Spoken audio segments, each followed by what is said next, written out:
Amis téléspectateurs, bien-aimés dans le Seigneur, je vous dis bonjour. Bonjour de vous être joints en nous, nous, la télévision africaine. Nous, Afrique Monde Today, la télévision qui vous ressemble, la vitrine de visibilité de la culture africaine. Aujourd'hui, nous allons parler du 6 avril, journée chômée et fériée. C'est un thème que nous avons abordé l'autre fois avec mon estimé invité, les révérends Munyanga Dilenga, dans le corps de l'émission Un autre regard. Et le plaisir sera le mien pour vous la présenter et pour vous honorer, je me donne le devoir de saluer notre invité, le révérend Munyanga Dilenga. Bonjour.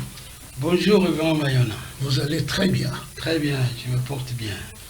Est-ce que vous pensez que l'aujourd'hui ressemble à demain, ou tout simplement c'est aujourd'hui, ça va, demain ça va pas aller? Parce qu'on est dans un monde où tout bouge. Oui, comme le célèbre penseur Héraclite a dit, tout bouge, tout coule, rien ne reste figé. Donc c'est pour dire que tout va toujours bouger, il n'y a rien qui reste statique. Merci beaucoup de cette bonne réflexion, révérend. Dernièrement, j'ai eu le temps de partager avec vous sur le 6 avril, journée fériée chômée. Ici, c'est la deuxième prise. Au cours de cette précédente émission, vous avez eu le temps de nous éclairer sur l'identité de Simon Kimbangu. À la fois, vous avez dit qu'il a deux identités majeures. Première identité, c'est le révélateur de secrets cachés, Kimbangu, qui sujet Bangu, c'est renversé, bouleversé, et j'en passe. De l'autre côté, c'est le divin. C'est un Dieu qui s'est humanisé. Et au regard de toutes vos explications, un certain 6 avril, Simon Kimbangu n'a pas fait la déclaration noir sera blanc, blanc sera noir. C'était tout simplement un acte de miracle qui a fait qu'il soit sous le regard, sous les projecteurs de l'actualité. Alors, ma préoccupation est celle-ci. En déclarant que Simon Kimbangu en déclarant que noir sera blanc, blanc sera noir, c'est un message à deux battants. Le premier battant, Simon Kimbangu se révélait un grand prophète, un grand prophète qui a eu une vision. Deuxième battant, il s'est révélé un grand dirigeant africain qui a surgi au moment où le pouvoir colonial semblait avoir le monopole du pouvoir en Afrique noire. Mais en faisant cette déclaration nous fait voir deux choses. Je dirais même trois. La première, c'est l'aspect religieux. La deuxième, l'aspect politique. La troisième, c'est l'aspect purement scientifique. Pouvez-vous nous expliquer quel est l'impact religieux de cette déclaration, d'une part, l'impact politique de cette déclaration, enfin l'approche scientifique de cette déclaration? Merci beaucoup, Papa Mayona, de votre question extrêmement importante.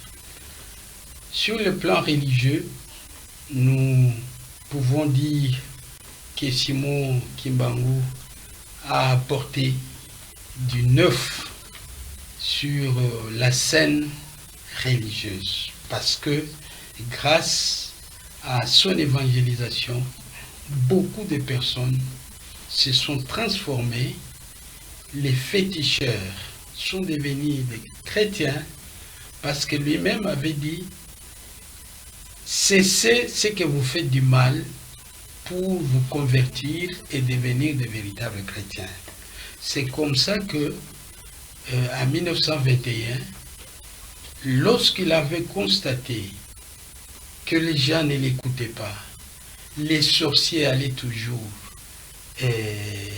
sur les lieux pour ensorceler les gens, Simon Kimbangu avait encore répété, revenez à la raison pour abandonner tous les mal. Mais parce qu'il n'écoutait pas, Simon Kimbangu est passé à la 4e vitesse. À la vitesse supérieure. C'est comme ça qu'il s'est décidé, cette fois-là, en tant que divin, il a enlevé son être matériel en tant qu'homme. Il s'est revêtu d'un être de l'aspect divin pour se rendre là où les sorciers faisaient leur tâche maudite. Ils opéraient. Ils opéraient en tant que sorciers. Et lorsqu'il partait avec son fils, et directement, les sorciers ont senti l'odeur humaine. Alors c'est comme ça qu'il a préparé son fils pour qu'il devienne comme lui. Et dès lors, les sorciers n'ont pas senti l'odeur humaine.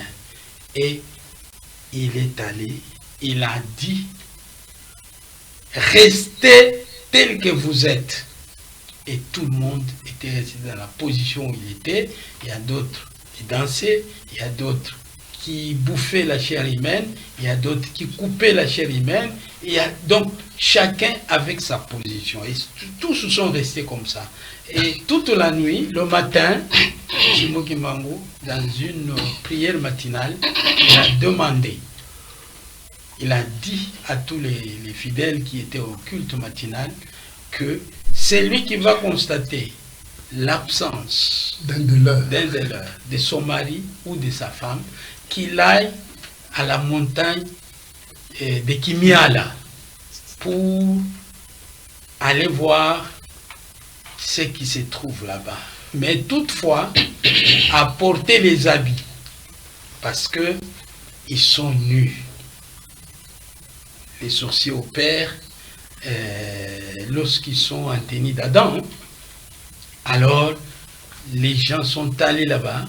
Finalement, chacun a trouvé soit son mari, soit sa femme, soit sa tante, soit sa petite sœur, soit son petit frère, grand frère ou petite ou grande sœur. Alors, voilà la première opération que Simon Kimbangu a opérée pour montrer que je suis divin. Je ne veux pas de la saleté de ce genre-là. Alors, les gens n'ont pas compris, c'est comme ça qu'il a fait cette démonstration de force. Dès lors, tout ce monde-là qui a été attrapé en flagrant délit, tout ce monde a fui Nkamba pour aller ailleurs.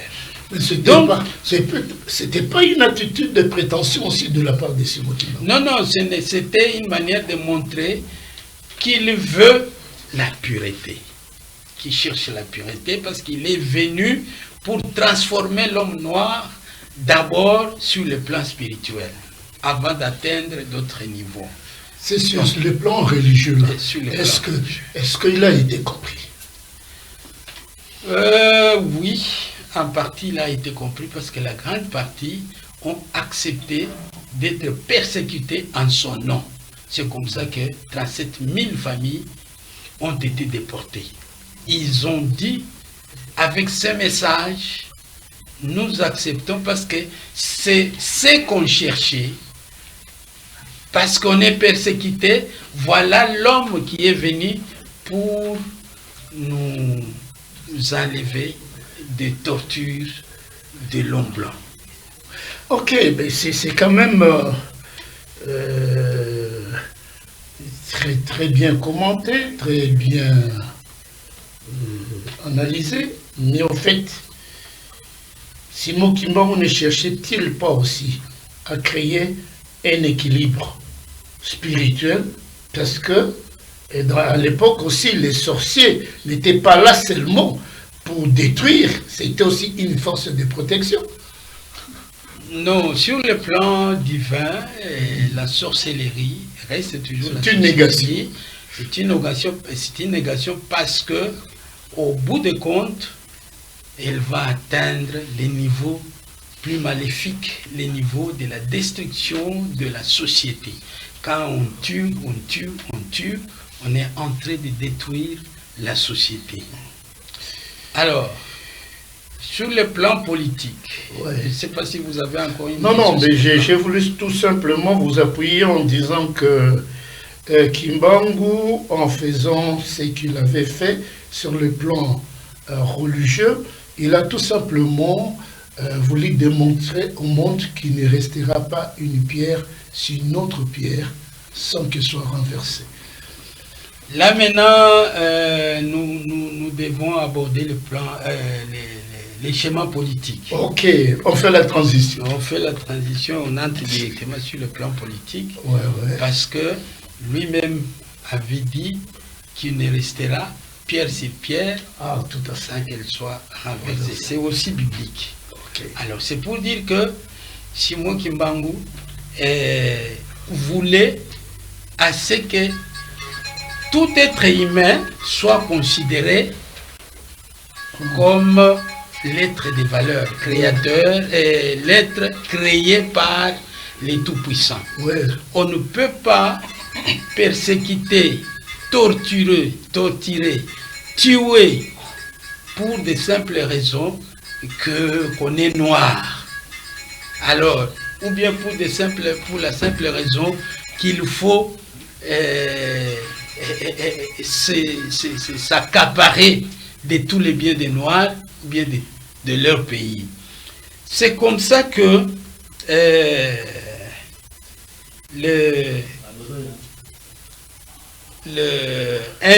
une des personnalités la plus importante de la République centrafricaine, Boganda, Barthélemy Boganda, lui aussi était planché sur la lutte contre la maltraitance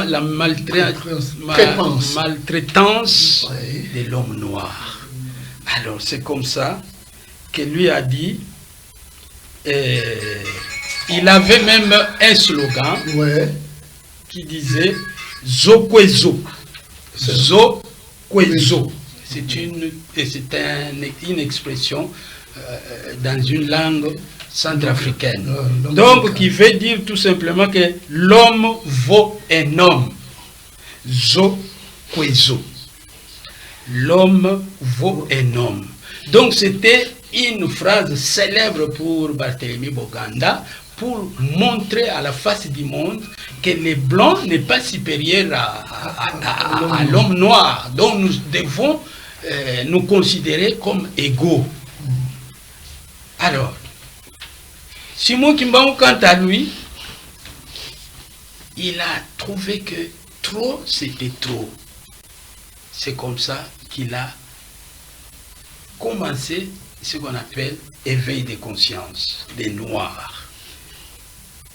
Alors, sur le plan politique, Simon Kimbangu a développé ce qu'on appelle les idées forces, que la libération politique et l'émancipation de la race noire sont des réalités inscrites dans la logique, et l'émancipation de la race noire sont des réalités inscrites dans la logique de l'histoire humaine. Ça, ce sont des déclarations que nous avons tirées de messages ou bien de bouquins rédigés par le professeur Tchungu Bamesa. Donc, il parle de Simon Kimbangu que c'est pratiquement l'homme qui a provoqué l'émancipation de l'homme noir. Alors, avec cette considération, Simon Kimbangu est devenu un homme qui n'est pas tout simplement limité au niveau de sa tribu des Bessingombe, mais il est sorti de ces carcans-là pour devenir un leader religieux et politique dans les sphères politiques congolais. Parce que n'oubliez pas, Simon Kimbangu est l'instigateur des indépendances africaines et indépendance du Congo en particulier. D'ailleurs, je veux vous révéler, il y a un écrivain, Mwembo, comment il s'appelle encore, Dibwedia Mwembo, qui lui a révélé comment Lumumba, avant d'aller en Belgique, il s'est rencontré avec Simon Kimbangu. Allez-y comprendre, parce que Simon Kimbangu, en 1959, lorsqu'il n'était plus en vie. Ouais. Mais comme on dit qu'il avait la force d'ubiquité, de se retrouver à plusieurs endroits au même moment, et Lumumba avait reçu le message de Simon Kimbangu que je voudrais vous rencontrer avant que vous puissiez aller en Belgique. Parce que vous savez que Lumumba a été en prison lorsque d'autres politiciens se trouvaient en Belgique. Et avant de commencer la table ronde, tout ce monde-là a dit, nous ne pouvons pas commencer si Lumumba ne nous rejoint pas. Lumumba était en prison, et parce que les anciens politiciens étaient unanimes et ils avaient une seule voix, et ils sont restés sur la même position. La Belgique a cédé jusqu'à libérer Lumumba.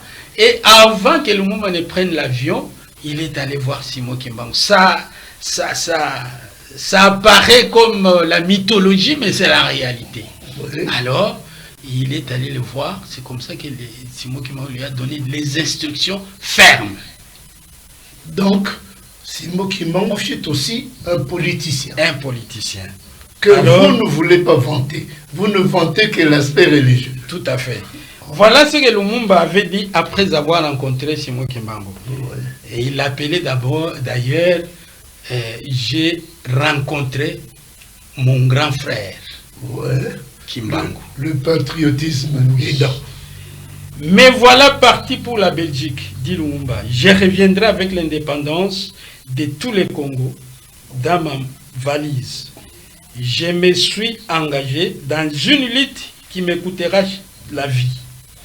Certaines personnes ne me pardonneront jamais. Je viens d'être reçu par les prophètes Simon Kimbangu, qui m'a beaucoup exhorté. Il m'a rassuré que la victoire est certaine. Vous voyez? Donc, Simon Kimbangu était avec ses deux pieds dans la politique parce qu'il voulait arracher l'indépendance du Congo à travers son instrument. Son instrument, c'est qui? C'était Lumumba. C'était Lumumba parce que quand on est arrivé là-bas, Lumumba rayonnait de la lumière incroyable parce qu'il était devenu comme un oint de Dieu. Ok, Simon Kimbangu du point de vue politique, a joué un rôle clé. Et c'est pourquoi dans les différents discours dans notre pays, nous disons toujours Kimbangu est le père de l'indépendance, sans pourtant le vanter de manière beaucoup plus sincère.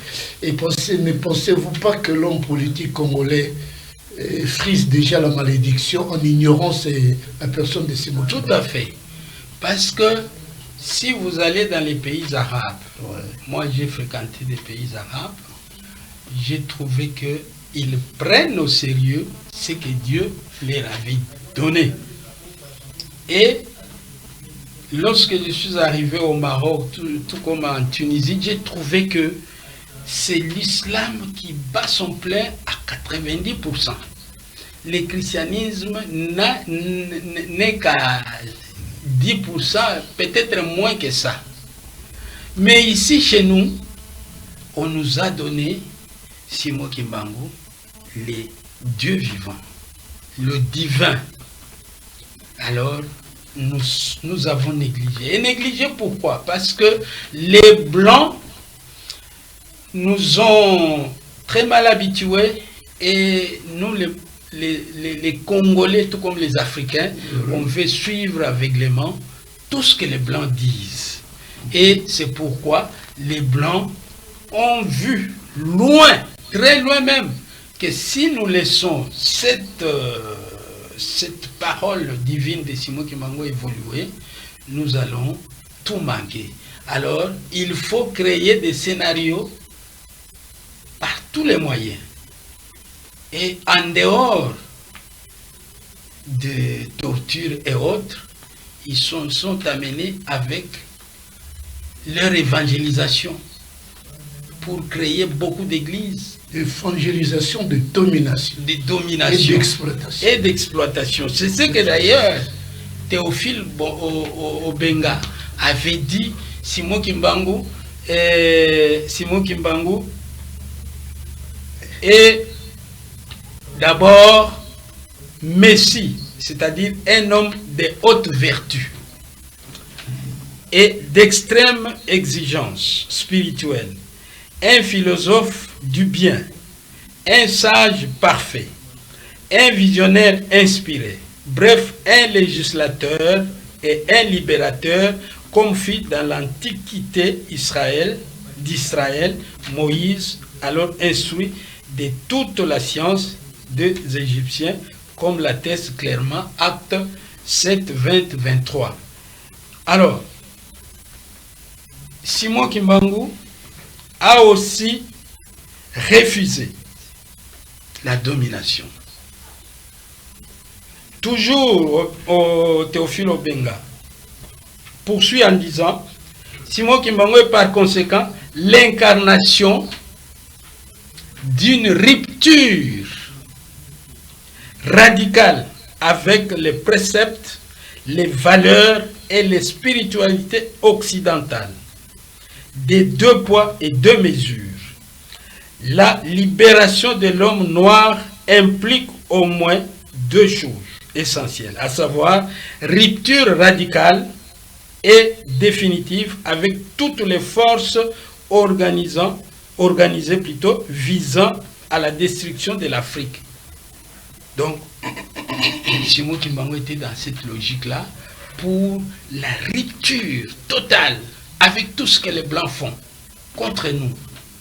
Et vous allez remarquer que maintenant là, si la jeunesse actuelle voit un Blanc porter un pantalon troué, la jeunesse va imiter.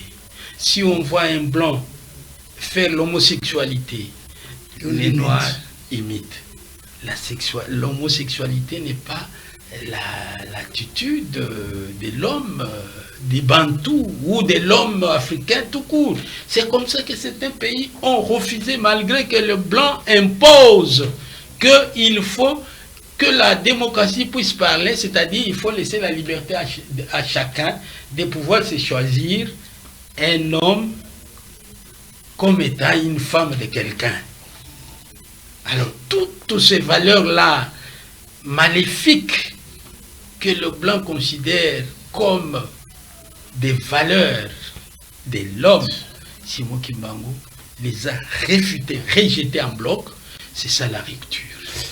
Il a combattu toutes ces valeurs négatives sur lesquelles l'homme noir voulait bâtir son avenir. Mais le plus grand message à vous entendre religieusement et aussi politiquement, et c'est qui se résume dans cette phrase: Simon Kimbangu ne voulait pas seulement un Congo libre, indépendant, mais un Congo qui reviendrait, qui appartiendrait à ses fils. Donc, un Congo des Congolais, pour les Congolais, avec les Congolais.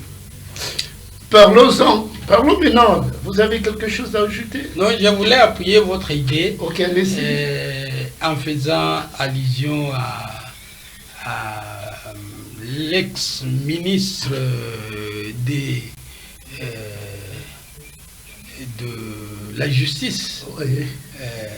Celle qui avait prononcé les discours lors de lorsque le Moyabonkulu Kalenga, voilà. Il a parlé aussi de la même chose.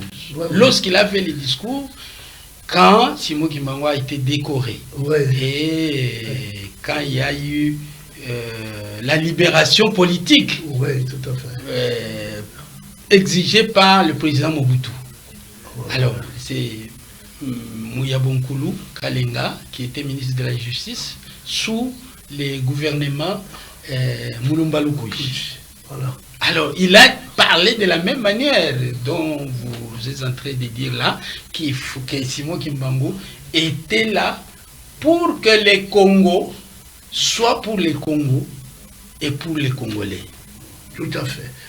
Bon, cette approche, l'essentiel du point de vue politique et religieux, vous avez essayé de gratter, de nous donner cette grande lumière scientifique, quelquefois culturelle aussi, parce que tu es un culturel très avéré, mais quelle approche pour le scientifique?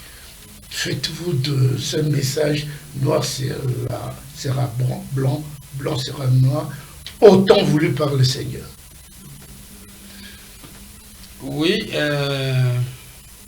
au point de vue scientifique, avant d'aborder ça, j'aimerais aussi, enfin, terminer ce que je disais avant, pour dire que les Noirs en général et les Congolais en particulier sont à la traîne jusqu'aujourd'hui, jusqu'à l'état actuel, à la traîne des Blancs, alors que il faut une séparation nette avec ces gens.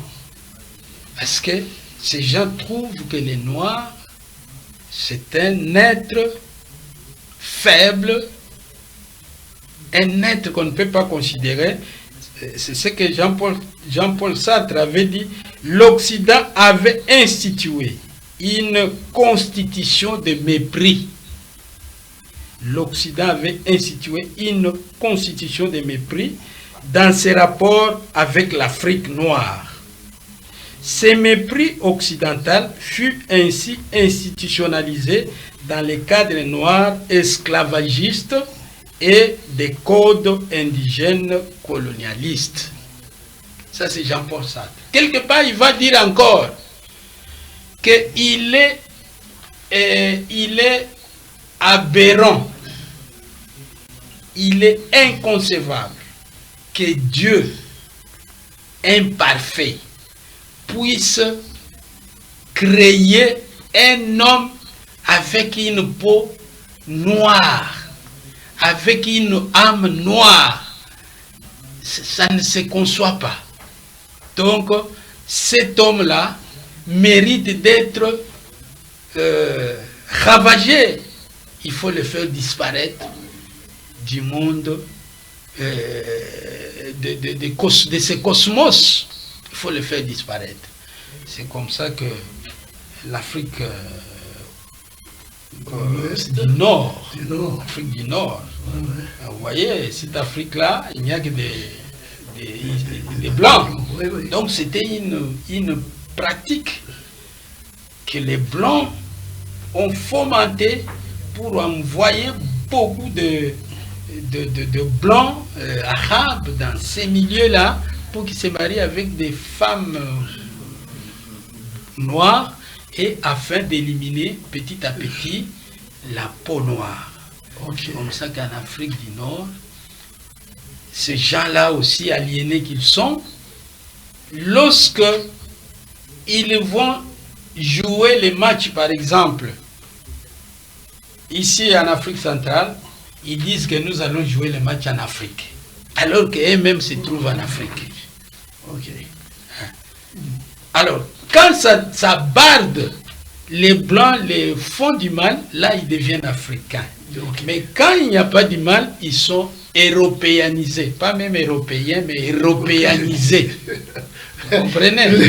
Le terme est bien trouvé, mais l'émission, elle, touche à sa fin. Je sais que vous avez encore beaucoup à dire, parce que vous refusez, vous nous avez aidé d'exclure en nous le refus de se considérer, je prends le noir, de se considérer comme des vases à remplir. Mais nous sommes des êtres qui doivent chercher comment sortir de ces ghettos Et Simon Kimbangu en est un modèle. Et c'est pourquoi nous avons tenté pour la seconde fois parler du 6 avril, mais en martelant sur sa célèbre pensée. Tous les plaisirs étaient le bien. Je ne sais pas si tu peux m'accorder le dernier mot pour que je puisse conclure quand même. Oui, mais nous sommes derrière le temps. Allez-y, nous sommes derrière le temps. Une minute. En bref, nous devons dire que les Noirs que nous sommes, nous devons par tous les moyens cesser à partiser dans le mal avec les Blancs pour que les Blancs trouvent le moyen de venir nous dominer encore davantage. C'est pourquoi nous devons accepter la philosophie de Papa Simon Kimbangu pour que nous devenions des véritables conquérants aussi. Hein? Et nous ne sommes pas à la traîne des Blancs comme lors de la colonisation.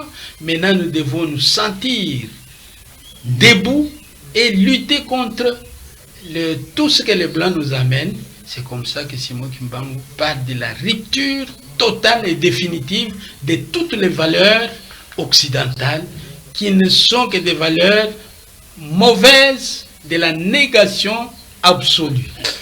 Merci à Fabio d'avoir coordonné, à Claudie d'avoir piloté, à Soda d'avoir encadré techniquement. Et moi, je vous dis merci de m'avoir suivi et je dis merci à notre invité de nous avoir fait son amitié.